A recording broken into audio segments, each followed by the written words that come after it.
Howdy folks, Jambareeqi here and welcome to Jambareeqi Cinema, the podcast series where I talk about films that have hit UK theatres. Before I begin today's episode, I'd like to remind those who are subscribed to my channel to click the notification bell. It will alert you whenever I've released a new video. Thank you, and in this review I'll be discussing the new Sonic the Hedgehog movie. Sonic is a blue hedgehog with the power of super speed, but he lives a lonely life, because he's been raised to hide away from anyone and everyone to avoid being captured for his superpowers. When he gets upset one night, frustrated over his solitude, he releases a powerful energy that the US government tracks, and they send the eccentric scientist Dr. Robotnik to investigate. Fearing for his safety, Sonic turns to local police officer Tom Mackenzie for help, and the two go on a road trip to relocate Sonic's power rings, which can help him transport to a safer world. This movie was far better than I expected it to be. It follows the generic formula of a cartoon character ending up in another world and having to partner up with a live-action celebrity. The storytelling template that's a staple for many movies adapting an animated franchise into a Hollywood feature. A subgenre that's often been criticized for being too superficial and shallow, cynically adapting video games and cartoons because they're popular,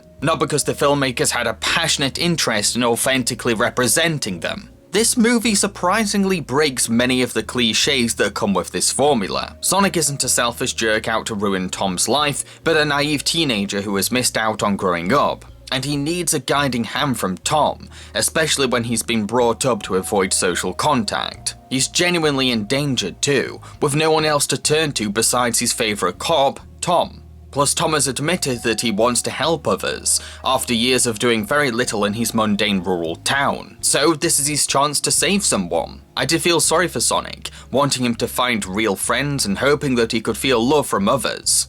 Because he's such a chipper and upbeat guy with a lot of passion and curiosity. Sure, he can be reckless and cocky, but at the end of the day he has a big heart. That's Sonic. Plus, Ben Schwartz gives him a very charming and charismatic voice. Kudos to the animators for bringing Sonic to life too. They did an amazing job, truly incredible even, and it's such a shame that the studio hired to animate him shut down, because there's some real talent behind Sonic's animation. He's organic, yet cartoony. Realistic, but has a lot of personality. A big screw you to the animators' employers for overworking them and putting them out of work after all of their blood, sweat, and tears. I mainly buy Sonic's presence in the live-action scenes because the human world already has this absurdist nature, full of quirky town residents and silly archetypes. Sonic never seems out of place, because this is already a pretty kooky setting. I was expecting Sonic's new presence in Tom's life would end up ruining his relationship with his wife Maddie, like a lot of films in this subgenre. And while Maddie is understandably freaked out at first, the whole situation actually makes their marriage stronger. They work as a team to save Sonic. Heck, Tom and Maddie's relationship is quite healthy. They can get into disagreements, but they always have each other's backs and discuss problems together maturely. It's a refreshing take on a family movie romance that doesn't resort to melodramatic arguments or mopey fallouts. Although I'd say that the movie's biggest strength is Jim Carrey's turn as Dr. Robotnik. He takes the spirit of the original character and makes it into his own unique portrayal. He's in top form here, using his elastic body to add a sinister slinkiness to the villain, and his comedic timing is impeccable. Carrey plays Robotnik both menacingly intimidating and a little silly, which is what Robotnik is meant to be. He also serves as a great contrast to Sonic's desire for friends, the dark side of loneliness, as he resembles the kind of person people can become if they let their bad social experiences turn them into hateful, narcissistic sociopaths. The humor is great too. The movie got many chuckles out of me.